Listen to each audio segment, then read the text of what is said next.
ਸਨਮਾਨਯੋਗ ਗੁਰੂ ਰੂਪ ਸਾਧ ਸੰਗਤ ਜੀਓ, ਫਤਿਹ ਪ੍ਰਵਾਨ ਕਰਨੀ। ਵਾਹਿਗੁਰੂ ਜੀ ਕਾ ਖਾਲਸਾ, ਵਾਹਿਗੁਰੂ ਜੀ ਕੀ ਫਤਿਹ।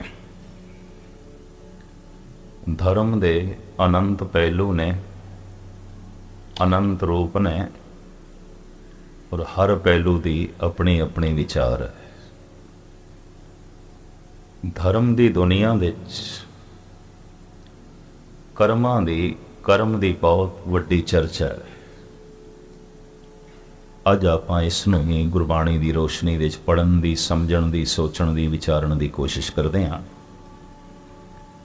ਕਰਮੇ ਕਰਮੇ ਹੋਏ ਵਿਚਾਰ, ਸੱਚਾ ਆਪ ਸੱਚਾ ਦਰਬਾਰ। ਉਹ ਪ੍ਰਭੂ ਸੱਚਾ ਹੈ, ਉਸ ਦਾ ਦਰਬਾਰ ਸੱਚਾ ਹੈ, ਉਸ ਦਾ ਨਿਆਂ ਸੱਚਾ ਹੈ। ਉਸ ਤੋਂ ਕੋਈ ਬੇਇਨਸਾਫੀ ਨਹੀਂ ਆਉਂਦੀ। ਕੋਈ ਦਬਾਅ ਪਾ ਕੇ ਉਸ ਦਾ ਫੈਸਲਾ ਨਹੀਂ ਬਦਲਾਇਆ ਜਾ ਸਕਦਾ। ਕੁਝ ਲਾਲਚ ਦੇ ਕੇ ਉਸ ਦੀ ਕਲਮ ਤੋੜੀ ਨਹੀਂ ਜਾ ਸਕਦੀ।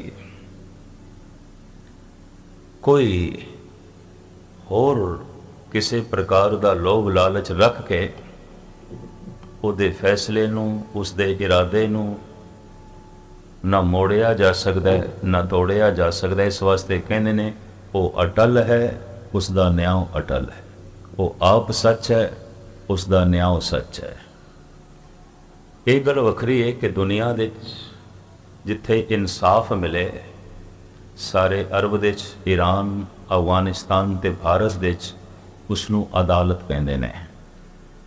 ਅਦਾਲਤ, ਅਦਲ ਕਹਿੰਦੇ ਨੇ ਇਨਸਾਫ ਨੂੰ। ਅਦਾਲਤ ਇਨਸਾਫ ਦਾ ਘਰ, ਅਖਰੀ ਅਰਥ ਇਹ ਬਣਦੇ ਨੇ। ਅਦਲ ਇਨਸਾਫ, ਅਦਾਲਤ ਇਨਸਾਫ ਦਾ ਘਰ। ਮੁਨਸਫ ਜਿਹੜਾ ਇਨਸਾਫ ਕਰੇ, ਮੁਨਸਫ ਜੋ ਇਨਸਾਫ ਕਰੇ। ਅਦਾਲਤ ਜਿੱਥੇ ਅਦਲ ਹੋਵੇ, ਜਿੱਥੇ ਇਨਸਾਫ ਹੋਵੇ। ਬਾਕੀ ਦੁਨੀਆ ਬਾਰੇ ਤੇ ਸ਼ਾਇਦ ਮੇਰੀ ਇਤਨੀ ਜਾਣਕਾਰੀ ਨਾ ਹੋਵੇ, ਪਰ ਭਾਰਤ ਬਾਰੇ ਮੇਰੀ ਜਾਣਕਾਰੀ ਹੈ। ਉੱਥੇ ਤੇ ਅਗਰ ਪੈਸੇ ਹਨ ਤੇ ਇਨਸਾਫ ਖਰੀਦ ਲਓ, ਅਗਰ ਤਾਕਤ ਹੈ ਤੇ ਇਨਸਾਫ ਖੋ ਲਓ। ਜੇ ਤਾਕਤ ਨਹੀਂ ਹੈ ਇਨਸਾਫ ਖਾਣ ਦੀ, ਤੇ ਜੇ ਪੈਸਾ ਨਹੀਂ ਹੈ ਇਨਸਾਫ ਖਰੀਦਣ ਦੀ, ਤਾਂ ਇਨਸਾਫ ਮੁਫਤ ਦੇ ਚੁੱਕੇ ਕਿਸੇ ਨੂੰ ਨਹੀਂ ਮਿਲਦਾ ਹੈ। ਤੇ ਬਹੁਤ ਸਾਰੇ ਦੇਸ਼ਾਂ 'ਚ ਵੀ ਇਸ ਤਰ੍ਹਾਂ ਨਾਮ ਹੀ ਆਉਂਦਾ ਹੈ ਅਦਾਲਤ। ਅਦਲ ਕਿੱਥੇ ਮਿਲਦਾ ਹੈ? ਇਨਸਾਫ ਕਿੱਥੇ ਮਿਲਦਾ ਹੈ? ਪਰ ਸੱਚਾ ਆਪ ਸੱਚਾ ਦਰਬਾਰ। ਪਰਮਾਤਮਾ ਸੱਚਾ ਹੈ, ਉਸ ਦਾ ਦਰਬਾਰ ਸੱਚਾ ਹੈ, ਉਸ ਦਾ ਨਿਆਂ ਵੀ ਸੱਚਾ ਹੈ। ਉਸ ਦੇ ਦਰਬਾਰ ਦੇ 'ਚ ਕੀ ਆਉਂਦਾ ਹੈ? ਕਰਮੇ ਕਰਮੇ ਹੋਏ ਵਿਚਾਰ, ਸੱਚਾ ਆਪ ਸੱਚਾ ਦਰਬਾਰ। ਉਸ ਦੇ ਦਰਬਾਰ ਦੇ 'ਚ ਕਰਮਾਂ ਦੀ ਵਿਚਾਰ ਆਉਂਦੀ ਹੈ, ਮਨੁੱਖ ਦੀ ਸ਼ਕਲ ਸੂਰਤ ਦੀ ਨਹੀਂ, ਮਨੁੱਖ ਦੇ ਕਰਮਾਂ ਦੀ। ਇਸ ਨੂੰ ਖੋਲਣ ਤੋਂ ਪਹਿਲੇ ਮੈਂ ਅਰਜ਼ ਕਰਾਂ, ਇਸ ਪ੍ਰਿਥਵੀ ਦੇ ਉੱਤੇ ਜਿਸ ਤੇ ਅਸੀਂ ਰਹਿੰਦੇ ਹਾਂ, ਦੋ ਤਰ੍ਹਾਂ ਦੀ ਦੁਨੀਆ ਧਰਮ ਨੇ ਮੰਨੀ ਹੈ, ਭੋਗ ਭੂਮੀ, ਕਰਮ ਭੂਮੀ। ਇੱਕ ਉਹ ਜੀਵ ਨੇ ਜੋ ਸਿਰਫ ਇੰਜ ਕਹਿ ਲਓ ਜੀਵਨ ਬਤੀਤ ਕਰਨ ਲਈ ਆਏ ਨੇ, ਭੋਗ ਭੋਗਣ ਲਈ ਆਏ ਨੇ। ਖਾ ਲੈਣਾ, ਪੀ ਲੈਣਾ, ਸੋ ਲੈਣਾ ਤੇ ਸਰੀਰ ਦੀ ਜ਼ਰੂਰਤਾਂ ਦੀ ਪੂਰਤੀ ਕਰ ਲੈਣੀ ਹੈ, ਬਸ। ਪਸ਼ੂ ਜਗਤ, ਭੋਗ ਭੂਮੀ। ਮਨੁੱਖ ਨੂੰ ਆਖਿਆ ਗਿਆ ਇਹ ਭੋਗ ਭੂਮੀ ਦੇ ਨਾਲ ਨਾਲ ਕਰਮ ਭੂਮੀ ਹੈ। ਇਹ ਕੁਝ ਭੋਗਣ ਦੇ ਨਾਲ ਨਾਲ ਕਰਨ ਲਈ ਆਇਆ ਹੈ।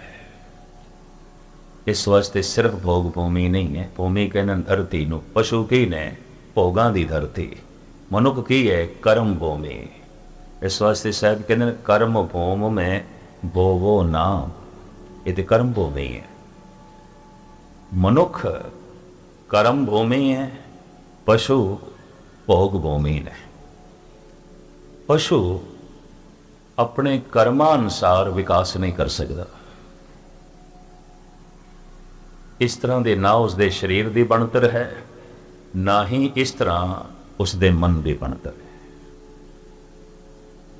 ਉਹ ਵਿਕਾਸ ਕਰਮਾਂ ਦੇ ਉੱਤੇ ਅਸਵਾਰ ਹੋ ਕੇ ਨਹੀਂ ਕਰ ਸਕਦਾ, ਅਗਾਂਹ ਨਹੀਂ ਵੱਧ ਸਕਦਾ। ਪ੍ਰਕਿਰਤੀ ਆਪਣੇ ਸੁਭਾਅ ਦੇ ਮੁਤਾਬਕ ਉਸ ਨੂੰ ਅਗਾਂਹ ਤੋਰਦੀ ਹੈ। ਇੰਜ ਕਹਿ ਲਓ, ਪਸ਼ੂਆਂ ਦਾ ਵਿਕਾਸ ਪ੍ਰਾਕਿਰਤਿਕ ਹੈ, ਪਰਮਾਤਮਾ ਦੀ ਮਰਿਆਦਾ ਅਨੁਸਾਰ ਹੈ। ਤਾਂ ਉਹ ਮਰਿਆਦਾ ਕਿਆ ਮਨੁੱਖ ਨਾਲ ਕੰਮ ਨਹੀਂ ਕਰਦੀ? ਕੰਮ ਕਰਦੀ ਹੈ। ਮਨੁੱਖ ਨਾਲ ਪਰਮਾਤਮਾ ਦੀ ਸੁਤੰਤਰ ਮਰਿਆਦਾ ਕੰਮ ਕਰਦੀ ਹੈ ਵੀ ਇੱਥੇ ਇਸ ਨੂੰ ਸੁਤੰਤਰਤਾ ਦੇ ਦੇਈਏ, ਤੇਰੀ ਮਰਜ਼ੀ ਹੈ, ਤੂੰ ਕੀ ਕਰਨਾ ਹੈ। ਮਨੁੱਖ ਨੂੰ ਕਰਮ ਦੀ ਛੋਟ ਦੇ ਦਿੱਤੀ ਗਈ। ਇਹ ਕਰਮ ਭੂਮੀ ਹੈ। ਇਸ ਧਰਤੀ ਦੇ ਵਿੱਚ ਜਿਹਾ ਬੀਜੇ ਸੋ ਲੁਣੇ ਕਰਮਾ ਸੰਦੜਾ ਖੇਤ। ਜੈਸਾ ਜੈਸਾ ਤੂੰ ਬੀਜ ਬੋਵੇਂਗਾ ਵੈਸਾ ਵੈਸਾ ਤੇਰੇ ਝੋਲੀ ਦੇ ਵਿੱਚ ਉਸ ਦਾ ਫਲ ਪਵੇਗਾ। ਇਹ ਕਰਮ ਭੂਮੀ ਹੈ। ਚੂੰਕਿ ਖੁੱਲ ਇਤਨੀ ਪਰਮਾਤਮਾ ਨੇ ਦੇ ਦਿੱਤੀ ਮਨੁੱਖ ਨੂੰ, ਤੂੰ ਸਤਪੁਰਸ਼ਾਂ ਨੇ, ਬ੍ਰਹਮ ਗਿਆਨੀਆਂ ਨੇ ਕਿਹਾ ਇਹ ਖੁੱਲ ਵੀ ਤੇ ਤੇਰੀ ਦਿੱਤੀ ਹੋਈ ਹੈ। ਫਿਰ ਸਾਡਾ ਕੀ? ਸਾਡੇ ਕੋਲ ਤਾਂ ਕੁਛ ਵੀ ਨਹੀਂ ਹੈ, ਕੁਛ ਵੀ ਨਹੀਂ ਹੈ ਸਾਡੇ ਕੋਲ। ਇਸ ਤੋਂ ਆਮ ਲੋਕਾਂ ਨੇ ਬੜੇ ਗਲਤ ਅੰਦਾਜ਼ੇ ਲਾਏ, ਸਾਡੇ ਕੋਲ ਕੀ ਹੈ? ਕਰਨ ਕਰਾਵਨ ਉਹ ਆਪੇ ਹੈ। ਜੇ ਸਾਡੇ ਕੋਲ ਸੁਤੰਤਰਤਾ ਵੀ ਹੈ ਤੇ ਉਸ ਦੀ ਦਿੱਤੀ ਹੋਈ ਇਸ ਹਿਸਾਬ ਨਾਲ ਠੀਕ ਹੈ, ਕਰਨ ਕਾਰਨ ਹੈ, ਸਭ ਕੁਛ ਉਹੀ ਕਰ ਰਹੇ। ਪਰ ਉਸਨੇ ਸਾਨੂੰ ਖੁੱਲ ਦਿੱਤੀ ਹੈ। ਤੂੰ ਸੱਚ ਵੀ ਬੋਲ ਸਕਦਾ ਹੈ, ਝੂਠ ਵੀ ਬੋਲ ਸਕਦਾ ਹੈ, ਅਗਾਂਹ ਵੀ ਜਾ ਸਕਦਾ ਹੈ, ਪਿੱਛੇ ਵੀ ਜਾ ਸਕਦਾ ਹੈ, ਉੱਪਰ ਵੀ ਉੱਠ ਸਕਦਾ ਹੈ, ਥੱਲੇ ਵੀ ਜਾ ਸਕਦਾ ਹੈ।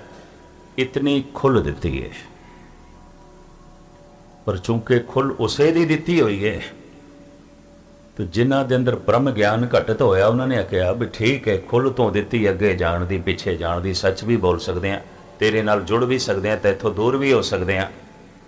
ਪਰ ਖੁੱਲ ਤੇ ਤੇਰੀ ਦਿੱਤੀ ਹੋਈ ਹੈ ਨਾ, ਤੇਰੀ ਖੁੱਲ ਕਰਕੇ ਤੇਰੇ ਤੱਕ ਪਹੁੰਚੇ ਤੇ ਤੇਰੀ ਖੁੱਲ ਕਰਕੇ ਦੂਰ ਹੋ ਗਏ ਤੇ ਇੱਥੋਂ। ਇਸ ਵਕਤ ਸਾਡੇ ਕੋਲ ਕੀ ਹੈ? ਕੁਛ ਵੀ ਨਹੀਂ। ਉਮੀਦ ਹੈ ਪਕੜ ਦੇ ਚ ਆਈ ਹੋਵੇਗੀ ਗੱਲ ਆਪ ਤੇ। ਕਈ ਦਫਾ ਸਤਪੁਰਸ਼ ਜਿਸ ਸਿਖਰ ਦੇ ਉੱਤੇ ਬੋਲਦੇ ਨੇ ਨਾ, ਆਮ ਲੋਕਾਂ ਦੀ ਉਹ ਸਿਖਰ ਨਹੀਂ ਹੁੰਦੀ। ਉਹਨਾਂ ਦੇ ਖੜੇ ਹੋਣ ਦਾ ਤਲ ਕੁਛ ਹੋਰ ਹੁੰਦਾ ਹੈ, ਔਰ ਉਹ ਜਿਸ ਤਲ ਤੋਂ ਬੋਲ ਰਹੇ ਹੁੰਦੇ ਨੇ ਉਹ ਤਲ ਕੁਛ ਹੋਰ ਹੈ। ਇਸ ਵਾਸਤੇ ਕਈ ਦਫਾ ਸਤਪੁਰਸ਼ ਕਹਿੰਦੇ ਕੁਛ ਨੇ, ਜਗਤ ਸਮਝਦਾ ਕੁਛ ਹੈ।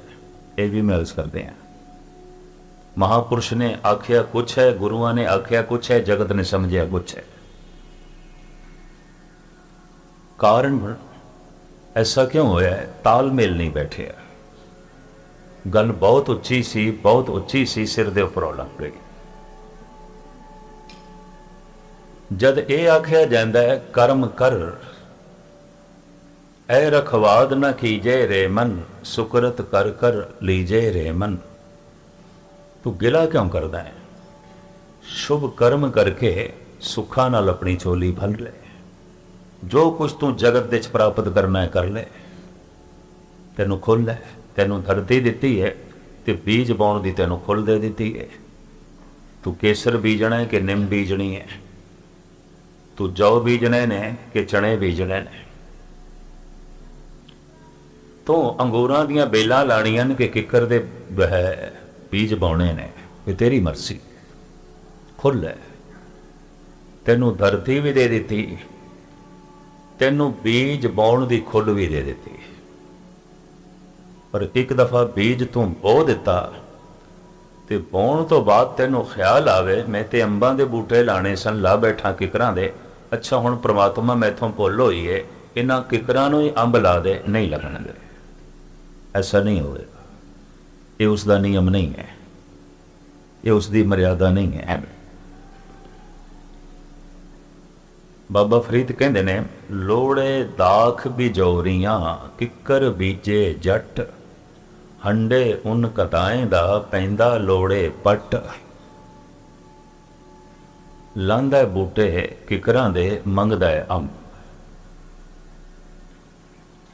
ਚਰਖੇ ਦੇ ਚ ਕਤਦਾ ਹੈ ਉਨ, ਮੰਗਦਾ ਹੈ ਰੇਸ਼ਮ। ਹੰਡੇ ਉਨ ਕਤਾਏ ਦਾ ਪੈਂਦਾ ਲੋੜੇ ਪੱਟ। ਕਤਦਾ ਤੇ ਉਨ ਪਿਆ, ਬੁਣਦਾ ਤੇ ਉਨ ਪਿਆ ਤੇ ਮੰਗਦਾ ਰੇਸ਼ਮੀ ਕੱਪੜਾ ਖੱਡੀ ਤੋਂ। ਬੋਂਦਾ ਤੇ ਕਿੱਕਰ ਪਿਆ, ਮੰਗਦਾ ਅੰਬ ਹੈ। ਐਸਾ ਹੋ ਹੈ।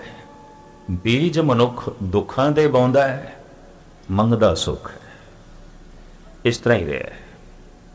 ਔਰ ਜਦ ਇਸ ਨੂੰ ਸੁੱਖ ਮਿਲਦਾ ਨਹੀਂ ਤਾਂ ਗਿਲਿਆਂ ਨਾਲ ਭਰ ਜਾਂਦਾ, ਔਰ ਗਿਲਾ ਇਤਨਾ ਵੱਧ ਜਾਂਦਾ ਹੈ, ਕਹਿ ਦਿੰਦਾ ਕੋਈ ਪਰਮਾਤਮਾ ਨਹੀਂ, ਕੋਈ ਈਸ਼ਵਰ ਨਹੀਂ। ਐ ਰਖਵਾਦ ਨ ਕੀਜੇ ਰੇ ਮਨ, ਸੁਕਰਤ ਕਰ ਕਰ ਲੀਜੇ ਰੇ ਮਨ। ਲੇਕਿਨ ਦੂਜੇ ਤਬਕੇ ਦਾ ਮਨੁੱਖ ਐਸਾ ਕਹਿ ਦਿੰਦਾ ਹੈ, ਕਰਨ ਕਰਾਵਨ ਸਰਵ ਕੋ ਨਾਥ। ਉਹ ਤੇ ਆਪ ਹੀ ਨਾਥ ਹੈ, ਮਾਲਕ ਹੈ, ਸਭ ਕੁਝ ਉਸਦੇ ਹੱਥ 'ਚ ਹੈ।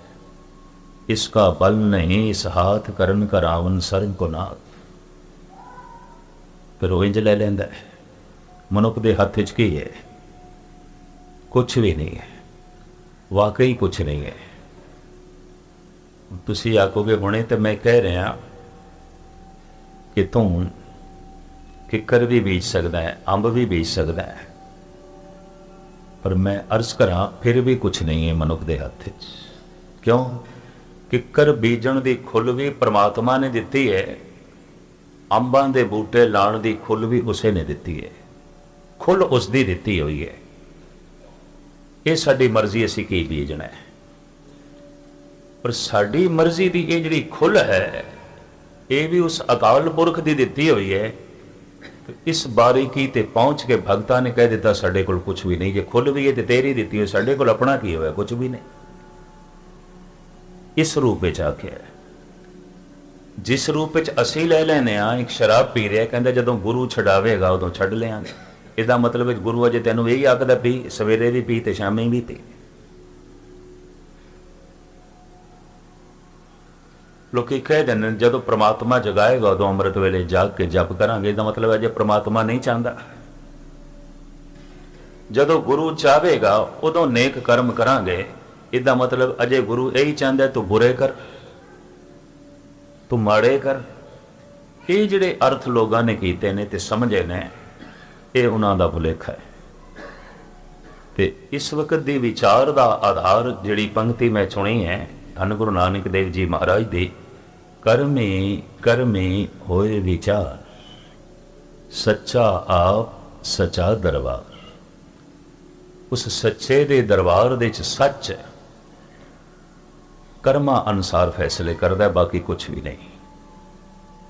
ਔਰ ਆਪ ਦੀ ਗਿਆਤ ਲਈ ਅਰਜ਼ ਕਰਾਂ, ਮਹਾਤਮਾ ਬੁੱਧ ਨੇ ਇੱਥੇ ਤੱਕ ਐਲਾਨੀਆਂ ਕਹਿ ਦਿੱਤਾ, ਭਗਵਾਨ ਦੀ ਫਿਕਰ ਬਾਅਦ ਦੇ 'ਚ ਕਰੀ, ਕਰਮ ਦੀ ਫਿਕਰ ਪਹਿਲੇ ਕਰੀ। ਇੱਥੋਂ ਹਿੰਦੁਸਤਾਨ ਦੇ ਬ੍ਰਾਹਮਣਾਂ ਨੇ ਮਹਾਤਮਾ ਬੁੱਧ ਨੂੰ ਨਾਸਤਿਕ ਕਹਿ ਦਿੱਤਾ। ਇਹ ਨਾਸਤਿਕ ਹੈ। ਅਜੇ ਤੱਕ ਵੀ ਬ੍ਰਾਹਮਣੀ ਸਮਾਜ ਮਹਾਤਮਾ ਬੁੱਧ ਨੂੰ ਨਾਸਤਿਕ ਕਹਿੰਦਾ ਹੈ। ਪਟਨਾ ਜੰਕਸ਼ਨ ਦੇ ਬਾਹਰ ਇੱਕ ਬਹੁਤ ਵੱਡਾ ਮੰਦਿਰ ਬਣਿਆ ਹੈ, ਔਰ ਪਹਿਲੇ ਇਹ ਫੈਸਲਾ ਹੋਇਆ ਸੀ ਕਿ ਭਾਰਤ ਵਿੱਚ ਜਿਤਨੇ ਅਵਤਾਰੀ ਪੁਰਸ਼ ਹੋਏ ਨੇ ਉਹਨਾਂ ਸਾਰਿਆਂ ਦੇ ਵਿੱਚ ਮੂਰਤੀ ਸਥਾਪਨ ਕਰਨੀ ਹੈ। ਮੰਦਿਰ ਬੜਾ ਕਾਬਲੇ ਦੀਦ ਹੈ, ਬੜਾ ਖਰਚ ਕੀਤਾ ਹੈ, ਤੇ ਗਾਲਮਨ 15-20 ਸਾਲਾਂ 'ਚ ਤਾਮੀਰ ਹੋਇਆ ਹੈ, ਬਣ ਗਿਆ। ਤੇ ਹੁਣ ਮੂਰਤੀਆਂ ਸਥਾਪਨਾ ਕਰਨੀਆਂ ਸਨ।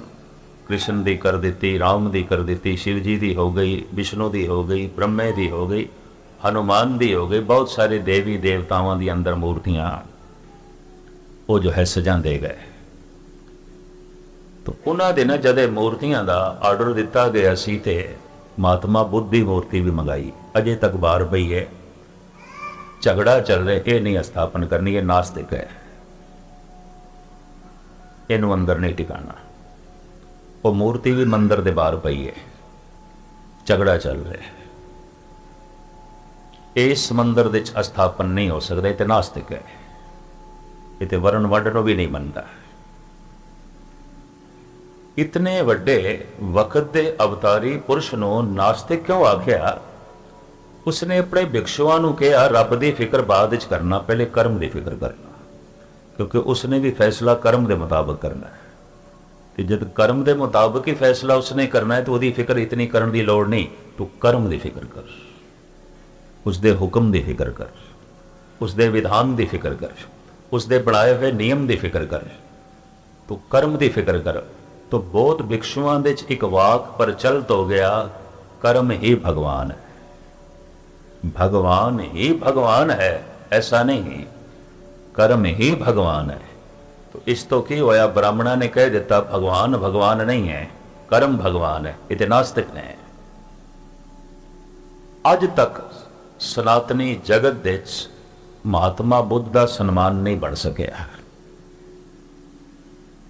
ਬੌਧ ਭਿਕਸ਼ੂਆਂ ਲਈ ਅੱਜ ਤੱਕ ਜਗ੍ਹਾ ਨਹੀਂ ਬਣ ਸਕੀ। ਇਹ ਤੇ ਨਾਸਤਿਕ ਹੈ। पर एक सच्चाई है, अगर वो नास्तिक है तो फिर दुनिया च कोई भी आस्तिक नहीं है। इतनी गहरी ध्यान साधना करने वाला, इतना भरोसा रखने वाला, दुनियावी सारे सुखां नूं एक पासे सुट के अध्यात्मक सुख की तलाश करने वाला, उसनूं कह दईए नास्तिक क्यों कहा गया? कर्म ही भगवान है, भगवान ही भगवान है। उसने अपने बौद्ध भिक्षुओं को कहा ये फिक्र बाद च करना, कर्म ही भगवान है। क्योंकि जो दुख मिलना है, जो सुख मिलना है, थानू कर्म नाल मिलना है। जो आनंद मिलना है, जो खेड़ा मिलना है, थानू कर्म नाल मिलना है। जो ज्ञान मिलेगा, जो शांति मिलेगी, थानू कर्मां नाल मिलेगी। कि जब मिलना ही कर्मां नाल है तो फिर कर्म की फिक्र करो। धन गुरु नानक देव जी महाराज कहते हैं, जित कीता पाइए अपना, सा गाल बुरी क्यों घालीए। जे तू अपना ही कीता पाना है तो फिर अपने कर्तव्य प्रति जरा सुचेत हो जा। कहते ने मनुख होवेगा सुचेत, अपने कर्मां दे प्रति सुचेत नहीं है। अगर किधरे कर्मां दे प्रति सुचेत आउंदा ते दुनिया इतनी दुखी नहीं होनी सी। कहते ने हवा व्यापक है, आकाश व्यापक है, दुख भी व्यापक है। जिथे तक आकाश पसरे है उत्थे तक ही दुख है। जिथे तक पवन झूलती है उत्थे तक ही लोगों के घरों च दुख झूलते पे। मनुखता दुखी है। यानी इसका यह मतलब नहीं कि पशु पंखी दुखी ने, कतई दुखी नहीं है। यह भी मैं अर्ज करते हैं, कोई पशु दुखी नहीं, कोई पक्षी दुखी नहीं, कोई कीड़ा मकोड़ा दुखी नहीं, सब सुख दे च ने। पशु सुख दे च जी रहे ने, देवते ब्रह्म ज्ञानी महापुरुष आनंद दे च जी रहे ने। बस दुख केवल मनुख की दुनिया च। और साहिबां नूं इत्थे तक कहना पिया, बाली रोवे नाए फतार, नानक दुखिया सब संसार। समूह जगत, मनुखी जगत, मैं फिर अर्ज करा बाकी नहीं, बाकी सब सुख दे च ने। कारण पशु जो जी रहा है लोड़ां दे तल ते, मनुख जी रहा है ख्वाहिशां दे तल ते। लोड़ां दी पूर्ति ना होवे पशु तड़पदा है, ख्वाहिशां दी पूर्ति ना होवे मनुख तड़पदा है। बगौर मुताला करना, सिर्फ लोड़ां दी पूर्ति होंदी ते पशुआं दी तरह मनुख भी सुखी होना सी। उन्होंने प्यास लगी है, पानी मिल जाए, उन्होंने भुख लगी है, खुराक मिल जाए, उसकी शरीर दीयां लोड़ां दी पूर्ति हो जाए, बस मस्त है, सौ जाता है, आनंद लैंदा है। पशु सुखी ने, महापुरुष ते देवते आनंद दे च ने, मनुख दुख दे च है। दुख सिर्फ थानू मनुख दी दुनिया दे च मिलेगा, या उन्हां पशुआं कोल दुख मिलेगा जिहड़े विचारे मनुख दी कैद दे च ने, मनुख दी संगत दे च रहिंदे। उन्हां दी प्राकृतिक जिंदगी च फर्क पा दिता है। जिस ढंग नाल वो जीवना चाहते हैं उस ढंग नाल मनुख नहीं जीण देंदा पिया। वो दुखी हो सकते हैं, वो पीड़ित हो सकते हैं। वरना दुख सिर्फ मनुख दे कोल है। कायनात दे च, इस ब्रह्मंड दे च दुख होर किधरे भी नहीं है। बनस्पति खेड़े च है, पशु सुख दे च ने, कीड़े मकोड़े भी सुख दे च ने। यह भी महर्ज करने आ। एक विष्टा दा जंतु भी सुख दे च है, एक गंदगी दे च लिपटिया होया सूअर भी सुख दे च है। मैं फिर अर्ज करा, एक मनुख दुख दे च है, एक मनुख दी संगत दे जिहड़े पशु रह रहे ने, मनुख दी कैद दे च, वो बेचारे दुखी हो सकते हैं। वरना पशु दुखी नहीं ने, पंछी दुखी नहीं ने। पशु जी रहे ने लोड़ां दे तल दी पूर्ति ते, लोड़ां पूरियां हो गईयां, सुखी। मनुख लोड़ां दे नाल नाल जी रहा है ख्वाहिशां दे तल ते। लोड़ां पूरियां ना होवन पशु तड़पदा है, ख्वाहिशां पूरियां ना होवन मनुख बेचैन होंदा है, मनुख तड़पदा है। ते ख्वाहिशां दा एक होर बड़ा भयंकर नियम है एक ख्वाहिश पूरी होवे ना तो पूरी होंदे होंदे वो 10 ख्वाहिशां नूं जन्म दे जाती है। जैसे एक मनुख जमीन तो रुखसत होंदे होया वड्डा हो गया, जवान हो गया, विआया गया, बुढ़ा हो गया, जमीन तो रुखसत होंदे होंदे 2 4 5 7 बच्चों नूं जन्म दे जाता है, पिछे अपनी संतत छोड़ जाता है, अपना खून छोड़ जाता। जमीन तो रुखसत होंदे होंदे मनुख 2 4 बच्चे छोड़ जाता है। एक ख्वाहिश पूरी होंदे होंदे एक ख्वाहिश मरदियां मरदियां 5 10 ख्वाहिशां नूं जन्म दे जाती है। हुण पूरी एक हुई है तो 10 होर पैदा हुई हैं, फिर उन्हां च पूरी एक हुई है तो फिर 10 20 होर पैदा हो गई ने, तो रोज़ रोज़ तो ख्वाहिशां वधदियां जाणगियां, ख्वाहिशां दी भीड़। इस तरह जिवें मौत दर घट जाए तो जन्म दर वध जाए तो मनुखां दी भीड़ हो जाती है। ख्वाहिश पूरी तो कोई कोई होंदी है, ये भी मैं अर्ज करते हैं, होंदी वो भी कर्म अनुसार है, उंज नहीं। कुछ संतां महापुरुषां दे डेरे इस वास्ते चल पैंदे जे 100 बंदे गए ने तो 60 का तो उंज ही कर्म बनन वाला होंदा है, उंज ही गल सिरे चढ़न वाली होंदी। वो जिहड़ी 60 बंदियां दी गल सिरे चढ़ जाती है ना, वो कहंदे ने इस डेरे करके संत करके साडी गल बनी है। वो फिर 60 कम से कम होर 60 नूं ले आंदे ने, तो उन्होंने दे चों भी कुछ एक दी गल तो उंज ही बनन वाली होंदी, जे डेरे ना भी जाते तां भी बननी सी। ये भी मर्ज करते हैं, जे ना भी तीर्थां ते जाते तां भी बननी सी। बस पखंड इस तरह दुनिया दे वधदा है, अज्ञान दे आसरे। एक ख्वाहिश पूरी होंदे होंदे 10 ख्वाहिशां नूं जन्म दे जाती है। तो इस तरह ख्वाहिशां दी भीड़ वधदी जाती है, वधदी जाती है। पशु लोड़ां दे तल ते जींदे ने, मनुख ख्वाहिशां दे तल ते जीवदे ने। लोड़ां दी पूर्ति ना होवे ते पशु तड़पदा है, ख्वाहिशां दी पूर्ति ना होवे मनुख तड़पदा है। और सारियां ख्वाहिशां किस दियां पूरियां गन कतई नहीं, एक दिन मनुख ही पूरा हो जाता है, खत्म हो जाता है। ख्वाहिशां कितनियां पूरियां होंदियां ने, हज़ारों ख्वाहिशें साथ लेकर दम निकलता है। अली कहंदा एक एक श्वास दे अंतिम समय कितनियां ख्वाहिशां निकलदियां जड़ियां अंदर पईयां सन, जगह मल के बैठियां सन, भी अज साडी गल बनेगी, अज साडी गल बनेगी। गल की बननी, वो श्वास ही निकल गया। हज़ारों ख्वाहिशें साथ लेकर दम निकलता है। मुख्तसर जो है मैं अर्ज करा, दुख केवल मनुख की दुनिया च है। ऋषिकेश दे अज तो कोई गालबन 25-26 साल पुरानी गल होगी। रामकली राग का शब्द चल रहा सी, सहन सरदान दे इंद्र रोआया, परसराम रोवे घर आया। जपजी साहब तो लैके उत्थे रागमाला तक संपूर्ण कथा होती है, और उत्थे एक नियम है 5 साल भोग पाते ने लाजमी, ताकि विद्यार्थियों को ज्ञान मिलता रहे। उस दौरान 1 महीना दास भी हाज़री भरदा रहे। जदों दास कथा कर रहा सी, रामकली राग चलिया तो यह शब्द भी आ गया, जिस दियां आखिलियां पंक्तियां सन, बाली रोवे नाए भतार, नानक दुखिया सब संसार, मन्ने नाव सोई दिन जाए, अवरी कर्म न लेखे पाए।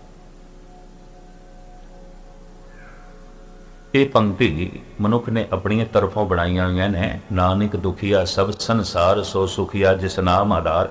इस तरह की पंक्ति गुरु ग्रंथ साहब विच नहीं है, इस तरह नहीं है। ये तो लोगों ने अपने कोलों बना लिया, जिन्होंने बोध नहीं है, समझ नहीं है। बाली रोवे नाए भतार, नानक दुखिया सब संसार, मन्ने नाव सोई जन जाए, अवरी कर्म न लेके लाए।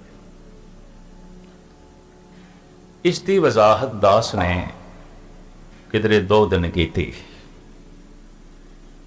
बड़ा एक दार्शनिक सियाणा साधु सिंध के इलाके का सी, भेख भगवा।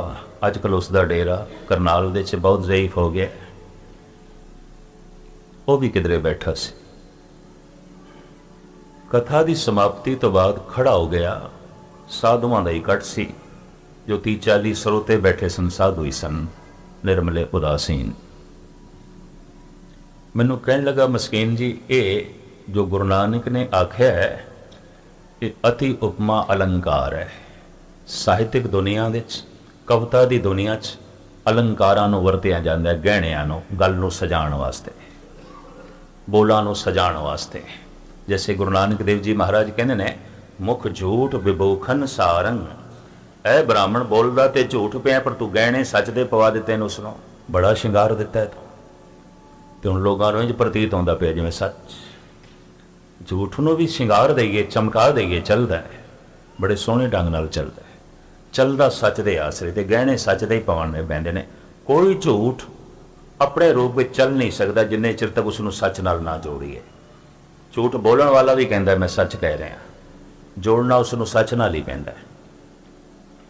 ਭਾਵੇਂ ਝੂਠ ਹੈ ਪਰ ਗਹਿਣੇ ਉਸ ਨੂੰ ਸੱਚ ਦੇ ਪਵਾਉਣੇ ਪੈਂਦੇ ਨੇ, ਸ਼ਿੰਗਾਰ ਉਸ ਨੂੰ ਸੱਚ ਦਾ ਦੇਣਾ ਪੈਂਦਾ ਹੈ। ਇੱਕ ਤੇ ਇਹ ਹੈ, ਇੱਕ ਹੁੰਦਾ ਅਤੀ ਉਪਮਾ ਅਲੰਕਾਰ। ਜੈਸੇ ਕਿਸੇ ਨੂੰ ਕਹਿ ਦੇਣਾ ਤੇਰੇ ਜਿਹੜੇ ਦੰਦ ਨੇ ਤੇ ਮੋਤੀਆਂ ਵਰਗੇ ਨੇ, ਅਤੀ ਉਪਮਾ ਅਲੰਕਾਰ। ਇਹ ਮੁਖੜਾ ਤੇ ਚੰਨ ਦੀ ਤਰ੍ਹਾਂ ਹੈ, ਅਤੀ ਉਪਮਾ ਅਲੰਕਾਰ। ਸਾਹਿਤਿਕ ਦੁਨੀਆ ਵਿੱਚ, ਕਾਵਿ ਦੁਨੀਆ ਵਿੱਚ ਇਸ ਦੀ ਆਪਣੀ ਮਹਾਨਤਾ ਹੈ, ਇਸ ਨੂੰ ਮੰਨਦੇ ਨੇ। ਮੈਨੂੰ ਕਹਿਣ ਲੱਗੇ ਗੁਰੂ ਨਾਨਕ ਦੇ ਕੋਲ ਹਿਰਦਾ ਜੋ ਸੀ ਉਹ ਸੰਗੀਤਕਾਰ ਦਾ ਸੀ ਤੇ ਕਵੀ ਦਾ ਸੀ, ਸ਼ਾਇਰ ਦਾ ਸੀ। ਇਸ ਸਤਿਗੁਰਾਂ ਨੇ ਅਤੀ ਉਪਮਾ ਅਲੰਕਾਰ ਵਰਤਿਆ ਤੇ ਤੁਸੀਂ ਕੱਲ ਤੇ ਅੱਜ 2 ਘੰਟੇ ਲਾਏ ਨੇ। ਦੁੱਖ ਹੀ ਦੁੱਖ ਹੈ ਬਈ, ਆਸਮਾਨ ਵਿਆਪਕ ਹੈ ਤੇ ਦੁੱਖ ਵਿਆਪਕ ਹੈ, ਹਵਾ ਵਿਆਪਕ ਹੈ ਤੇ ਦੁੱਖ ਵਿਆਪਕ ਹੈ। ਕਹਿਣ ਲੱਗੇ ਮੈਂ ਸਹਿਮਤ ਨਹੀਂ, ਇਹ ਅਤੀ ਉਪਮਾ ਅਲੰਕਾਰ ਹੈ। ਤੇ ਅਤੀ ਉਪਮਾ ਅਲੰਕਾਰ ਨੂੰ ਇਤਨਾ ਸਪਸ਼ਟ ਨਹੀਂ ਕਰੀਦਾ ਜਿਤਨਾ ਤੁਸੀਂ ਕੀਤਾ ਹੈ। ਮੈਨੂੰ ਨਹੀਂ ਕਹਿਣ ਲੱਗਾ,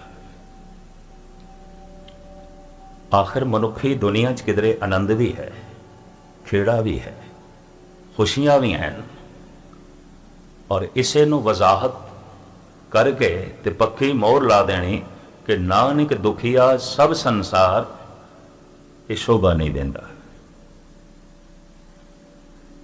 ਮੈਂ ਕਿ ਮਹਾਂਪੁਰਖੋ ਸਿਆਣੇ ਹੋ, ਤੁਸੀਂ ਚਿੰਤਕ ਹੋ, ਔਰ ਉਮਰ ਦੇ ਲਿਹਾਜ਼ ਵਿੱਚ ਵਾਕਈ ਮੈਂ ਉਹਨਾਂ ਦੇ ਸਾਹਮਣੇ ਬਹੁਤ ਛੋਟਾ ਸੀ, ਔਰ ਵਿਦਿਆ ਪੜ੍ਹਾਈ ਚਿੰਤਕ ਦੇ ਵਿੱਚ ਉਹਨਾਂ ਦੀ ਦੁਨੀਆ ਬੜੀ ਅੱਗੇ ਸੀ, ਕਿਉਂਕਿ ਵਿਚਾਰ ਵਟਾਂਦਰਾ ਅਕਸਰ ਚੱਲਦਾ ਰਹਿੰਦਾ ਸੀ। ਪਰ ਇਸ ਤਰ੍ਹਾਂ ਵੀ ਉਹ ਹਿੰਮਤ ਕਰ ਲੈਣਗੇ ਕਿ ਸਾਰਿਆਂ 'ਚ ਖੜੇ ਹੋ ਕੇ ਇੰਝ ਕਹਿਣਗੇ। ਉਸ ਦਿਨ ਮੈਂ ਉਹਨਾਂ ਦੀ ਬਹਿਬਲਤਾ ਦੇਖੀ, ਬਿਲਕੁਲ ਅਸਹਿਮਤੀ। ਕਹਿਣ ਲੱਗੇ ਨਹੀਂ, ਇਹ 2 ਘੰਟੇ ਤੁਸੀਂ ਲਾਇਆ ਐਵੇਂ ਜ਼ਾਇਆ ਕੀਤੇ, ਦੁੱਖ ਇਤਨਾ ਨਹੀਂ ਹੈ।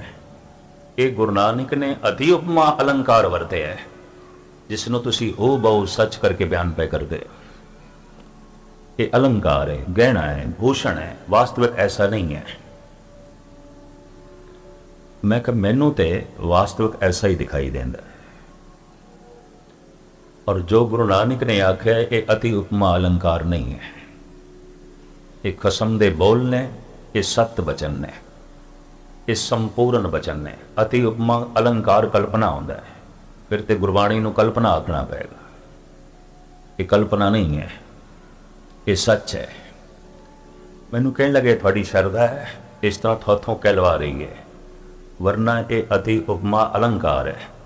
ਤੇ ਮੈਂ ਤੁਹਾਨੂੰ ਕੱਲ ਸੱਚ ਦਾ, ਸੁੱਖ ਦਾ ਸਰੂਪ ਦਿਖਾਵਾਂਗਾ, ਫਿਰ ਤੁਹਾਡੀ ਜ਼ਬਾਨ ਕਬੂਲ ਕਰ ਲਏਗੀ ਕਿ ਦੁਨੀਆ 'ਚ ਨਿਰਾ ਦੁੱਖ ਨਹੀਂ, ਸੁੱਖ ਵੀ ਹੈ। ਮੈਂ ਕਿਹਾ ਠੀਕ ਹੈ, ਅਗਰ ਇਸ ਤਰ੍ਹਾਂ ਤੁਸੀਂ ਪ੍ਰਤੱਖ ਰੂਪ ਵਿੱਚ ਕੋਈ ਸੁੱਖ ਦਾ ਸਰੂਪ ਦਿਖਾਓਗੇ ਤਾਂ ਫਿਰ ਜ਼ਰਾ ਸੋਚਾਂਗੇ। ਜਿੱਥੇ ਤੱਕ ਮੇਰਾ ਇਰਾਦਾ ਹੈ, ਮੇਰੀ ਸੋਚਣੀ ਹੈ, ਐਸੀ ਨੌਬਤ ਨਹੀਂ ਆਵੇਗੀ। ਤੁਸੀਂ ਇਸ ਤਰ੍ਹਾਂ ਦਾ ਕੋਈ ਪ੍ਰਮਾਣ ਪੇਸ਼ ਨਹੀਂ ਕਰ ਸਕਦੇ। ਉਹ ਹੱਸ ਪਏ ਉੱਥੇ, ਤੇ ਉਹਨਾਂ ਦੀ ਹੱਸੀ ਇੰਝ ਸੀ ਜਿਵੇਂ ਕਟਾਕਸ਼, ਜਿਵੇਂ ਤਨਸ, ਵੀ ਜਿਵੇਂ ਮੂਰਖ ਕੋਈ ਸਮਝਦਾ ਨਹੀਂ। ਉਹ ਜਦ ਚਲਾ ਗਿਆ, ਯਕੀਨ ਜਾਣੋ ਉਸ ਦਿਨ ਸਾਰਾ ਦਿਨ ਰਿਹਾ ਮੈਂ ਵੀ ਬੇਚੈਨ। ਮੈਂ ਕਿ ਪਤਾ ਨਹੀਂ ਕੀ ਦਿਖਾਏਗਾ, ਕੀ ਲਿਆਵੇਗਾ।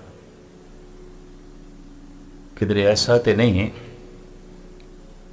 ਕਿ ਮੈਂ ਹੀ ਕੋਈ ਜ਼ਿਆਦਾ ਕਹਿ ਗਿਆ ਤੇ ਗੱਲ ਇਤਨੀ ਮੈਂ ਸਪਸ਼ਟ ਨਾ ਕਰ ਸਕਾਂ। ਉਹ ਨੀਂਦਰਾ ਕਿਸ ਨੂੰ ਕਹਿੰਦੇ ਨੇ, ਨੀਂਦ ਦਾ ਨਾ ਆਉਣਾ, ਇਹ ਵੀ ਮੈਨੂੰ ਉਸ ਦਿਨ ਪਤਾ ਚੱਲਿਆ। ਮੈਨੂੰ ਰਾਤ ਨੂੰ ਨੀਂਦ ਵੀ ਨਹੀਂ ਪਈ। दिमाग सोचता ही रहा भी इन्हें सारे साधुआं दे इकट्ठ दे च पग लानी है। सियाणा बड़ा है, चिंतक बड़ा है, सूझवान है, कई किताबां दा लिखारी है, संस्कृत ते फारसी ते अरबी दा महापंडित है।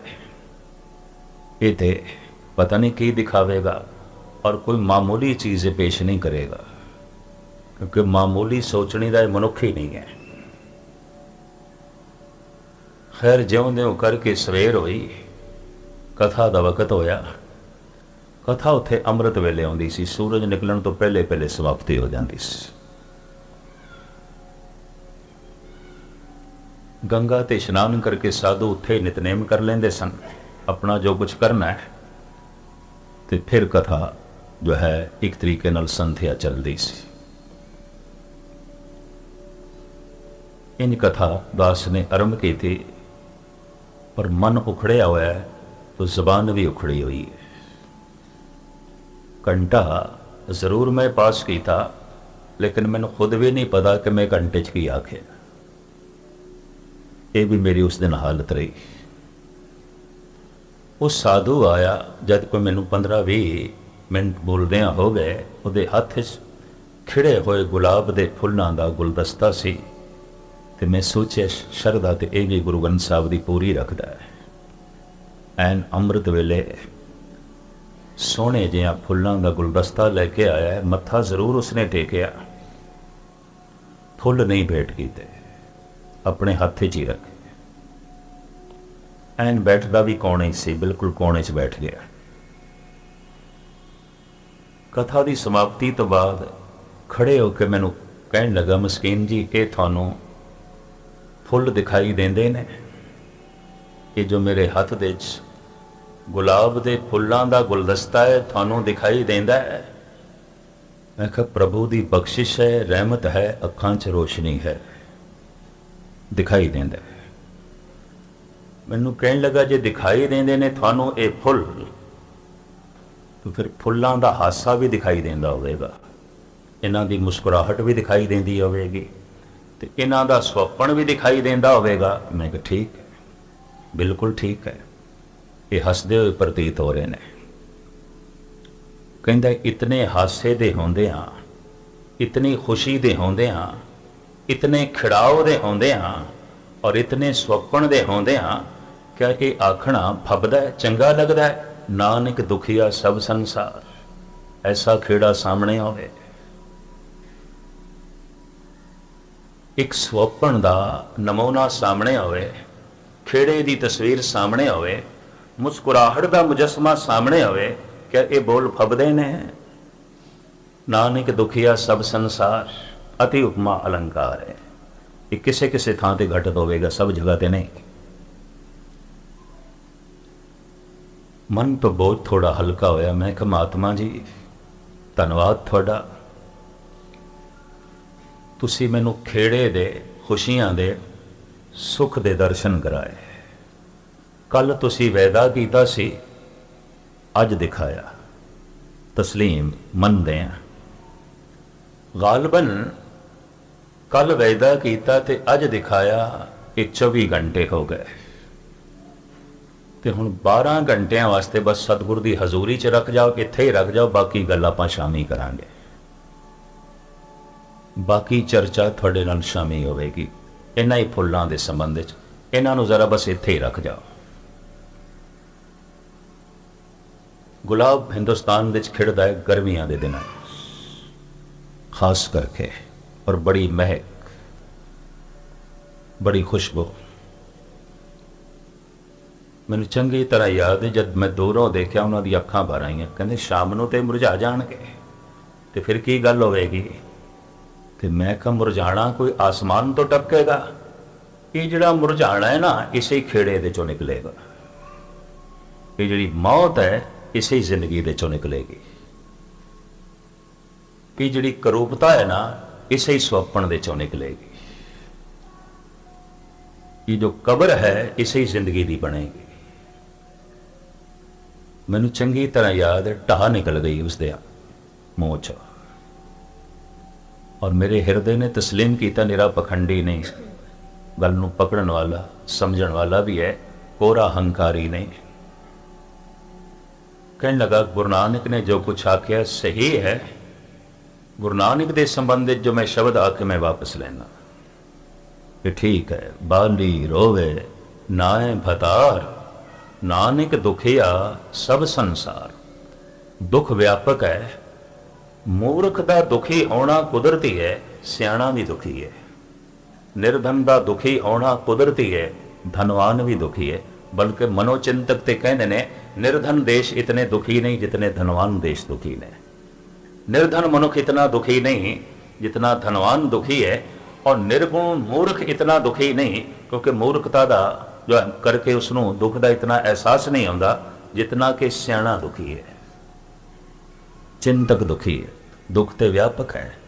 कमज़ोर भी दुखी है, ताकतवर भी दुखी है, निर्बल भी दुखी है, बलवान भी दुखी है, निर्धन भी दुखी है, धनवान भी दुखी है, करूप भी दुखी है, सुंदर भी दुखी है, छोटा भी दुखी है, बड़ा भी दुखी है। दुख व्यापक है। बाली रोवे नाए भतार, नानक दुखिया सब संसार। मनुखता दी झोली च इतने दुख देख के ख्याल आ जाता है किधरे गलत बीज ते नहीं बोए गए। कड़वे फलों नूं वेख के कहने दरखत की पहचान होंदी है, फलों तो पहचान होंदी है, बोया की सी। बीज की पहचान किस तो होगी? फल तो। कड़वे फलों नूं वेख के फौरन अंदाजा लगता है बीज ठीक नहीं बोए गए, गलत बोए गए ने। अजोखी साइंस सफल हो गई है बीज दे वृक्ष वेखण दे और बीज दे फल वेखण दे। ऐसियां खुर्दबीना तैयार हो गई ने। साइंटिस्ट वेख लेंदे ने इहदे ऐसा फुल निकलेगा, ऐसा फल निकलेगा, और फुलों का यह रंग होगा, फल इतने आकार का होगा अगर अनुकूल धरती मिल गई। बीज दे फल वेखण दे सफल होया है साइंटिस्ट विज्ञानक। कर्मां दे फल वेखण दे सफल होया है संत भगत। उन्होंने दिस पिया कर्मां दे बीज दे इहदे चों दुख निकलेगा, इहदे चों कलेश निकलेगा, इस दे चों सुख निकलेगा, इस दे चों आनंद निकलेगा। उहदे कोल अपनी दृष्टि। इस वास्ते उसने विज्ञान ने कोशिश की बीज चंगे वधिया बनाइए। तो पहले नालों वधिया बीज ने, पहले नालों चंगियां कणकां दी फसल है, फलों की फसल है, फुलों की फसल है, और बहुतायत दे है, बड़े सोहने ढंग नाल है। अगर इस तरह ना होंदा तो इस वधी हुई आबादी की तो शायद इतनी पूर्ति भी नहीं हो सकती सी। बीज नूं वधिया करन दे साइंस का बहुत बड़ा हथ है, और साइंटिस्ट सफल होया है बीज दे फल वेखण दे। संत सफल होया कर्म दे फल वेखण दे। इस कर्म चो दुख निकलेगा, इस कर्म चो सुख निकलेगा, इस कर्म चो परम आनंद निकलेगा। और ये नियम परमात्मा ने आप बनाया है। अगर कोई दुखी है तो एक गल स्पष्ट हो गई, बीज ऐसा बोया गया जिस तो दुख निकले है। और जे दुख है तो फिर परमात्मा कसूरवार नहीं, क्योंकि आज तक ऐसा होया है। फ्राइड ने किधरे कह दिता कि गालबन 60% बीमारियां जद्दी आउंदियां ने। मां नूं कोई रोग सी ते अगे औलाद नूं हो गया, और प्यो नूं कोई रोग सी ते अगों पुत्र नूं हो गया, जद्दी रोग। तो फ्राइड ने ऐसा कह दिता, तेरे शरीरक रोगां लई तू जिम्मेवार नहीं, तेरे मां बाप जिम्मेवार है। ते हुण संस्कार भी शुरू शुरू मां बाप देंदे ने। बोलना सोचना ये पहले पहले तो मां बाप तो ही मिलता है, जो है मनुखी बच्चे ना। तो फ्राइड ने ऐसा कह दिता, तेरे सोग ते चिंता लई तेरे मां बाप जिम्मेवार ने, और तेरे शरीरक रोग लई तेरे मां बाप जिम्मेवार ने। मां बाप तो शरीर आया, रोगी शरीर आया, वो दोषी ने। और उसने उस वक्त ऐलानिया कहा इस जर्मनी के प्रसिद्ध डॉक्टर ने कि दुनिया दे इस तरह के जितने रोगी बंदे ने उन्होंने कोल औलाद पैदा करने का हक खो लेना चाहिए, नहीं तो दुनिया दे रोगी रोगी होंगे। उसने अपने ढंग नाल ऐसा आख्या। तेरे शरीरक रोगों लई तेरे मां बाप जिम्मेवार ने, तेरे मानसिक संताप लई तेरे मां बाप जिम्मेवार ने। मानसिक रोगों लई ते शरीरक रोगों लई मां बाप जिम्मेवार ने। अजे इसका असर यूरोप की दुनिया च बह रहा सी, पनीरी ते नवी पनीरी ते नौजवानों ते, और माँ बाप का सन्मान घटना शुरू हो गया सी। इस ख्याल तो कार्ल मार्क्स ने एक और चोट कर दी, तेरी आर्थिक औगणा लई समाज जिम्मेवार है, तू जिम्मेवार नहीं। तेरी आर्थिक तंगियां लई, तेरे आर्थिक कलेश लई, तेरे आर्थिक संताप लई समाज जिम्मेवार है। और मेरिया आर्थिक जो है कमजोरियां ते दुखा लई समाज जिम्मेवार है। मेरे शरीरक रोगों लई, मेरे मानसिक संताप लई माँ बाप जिम्मेवार ने। मैं तो स्वतंत्र हो गया, मेरा तो फिर कोई कसूर ही नहीं, फिर तो हर बंदा बेकसूर हो गया, फिर तो मेरा कोई दोष ही नहीं, फिर तो दोष माँ बाप का हो गया, दोष समाज का हो गया। गुरु ग्रंथ साहब जी महाराज की रोशनी फ्राइड के ख्यालों को लईए, कार्ल मार्क्स के ख्यालों को लईए, साहिब कहने माँ बाप दोषी नहीं ने, समाज भी दोषी नहीं है, फिर कौन दोषी है? दद्दा दोष न देव काहूं, दोष कर्मा अपने जो मैं किया सो मैं पाया, दोष न दीजे अवरजन। कोई माँ बाप दोषी नहीं ने, कोई समाज दोषी नहीं। तेरे दुखा लई तेरे कर्म दोषी ने, तेरे दुखा लई तू जिम्मेवार है। न माँ बाप न समाज, तू किसी को जिम्मेवार नहीं ठहरा सकता। तू अपना दोष किसी ते भी नहीं सुट सकता। तेरे दुख लई, तेरी मानसिक पीड़ा लई, तेरे शरीरक रोगों लई, तेरिया आर्थिक औकड़ां लई तू जिम्मेवार है। न समाज जिम्मेवार और ना ही माँ बाप जिम्मेवार। तू स्वयं दद्दा दोष न काहूं, दोष कर्मा अपने जो मैं किया सो मैं पाया, दोष न दीजे अवरजना। कर्म एक ऐसा बीज है, और ये बीज तेनों परमात्मा ने खुले रूप दे दिते, अदृश्य रूप में। दसना तेरे कोल है, तेरी मर्जी है। तू सच दे बीज बो भावें झूठ दे, मिठास दे बीज बो भावें कुड़तन दे। हाथ तेरे कोल ने, भावें गलत कर भावें ठीक कर। पैर तेरे कोल ने, भावें गलत पासे जा भावें सही। लेकिन इतनी गल चेते कर ले, तेरा हर कर्म एक बीज है, और इस बीज तो फल पैदा होगा।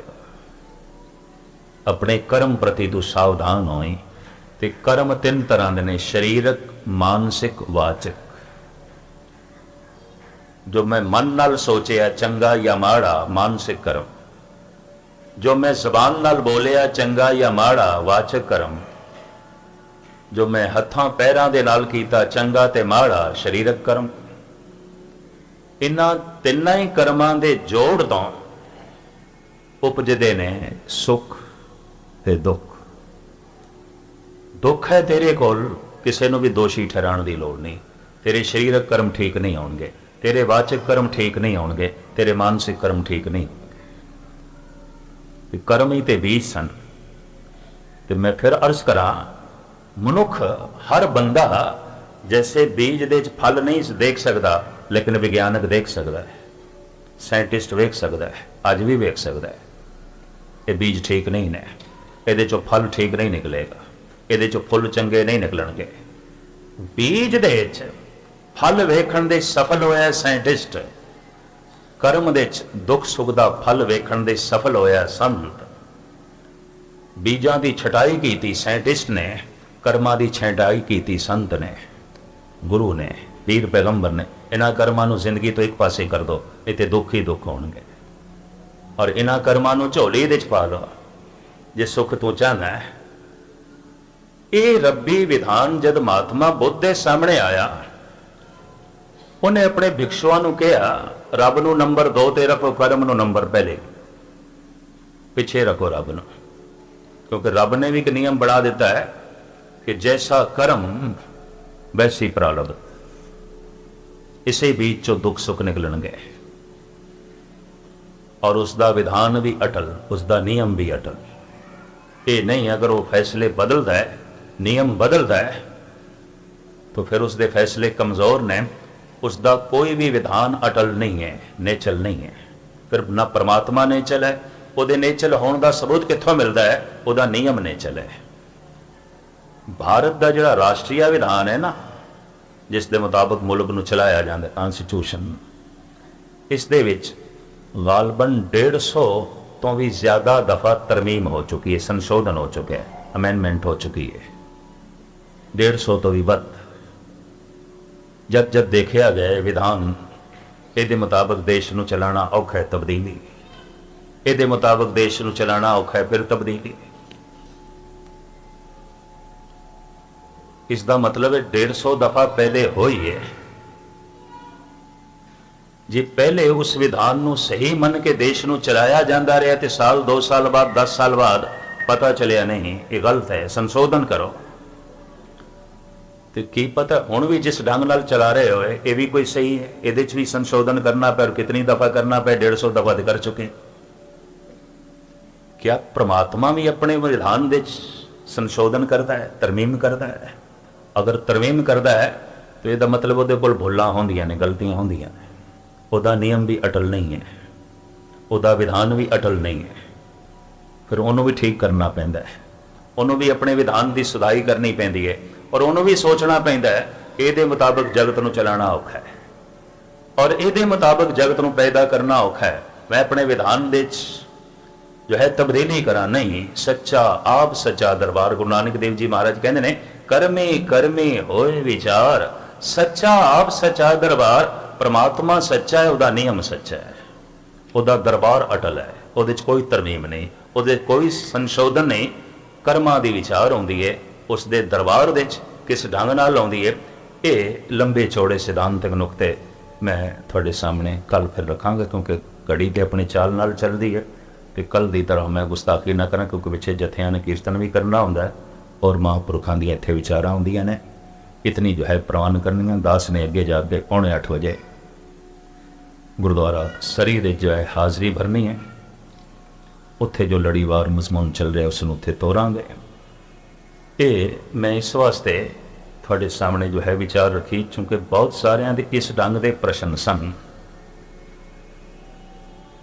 तो ये प्रश्न अपने आप दे इतना वड्डा है, इतना वड्डा है, घट तो घट मेरी छोटी जी मत के मुताबिक 15 दिन ते मंगदा है इनू निखेड़न लई, ते 1-2 दिन दे दास ने निखेड़ा करना है। भावें इस संबंध गुरु ग्रंथ साहब जी महाराज सैकड़े शब्द ने, कलगीधर पातशाह के बहुत सारे वाक ने, भाई गुरदास जी ने इस दे उत्ते बहुत वड्डी मगजमारी की है, और नंद लाल ने भी अपन रायां पेश कीतियां ने।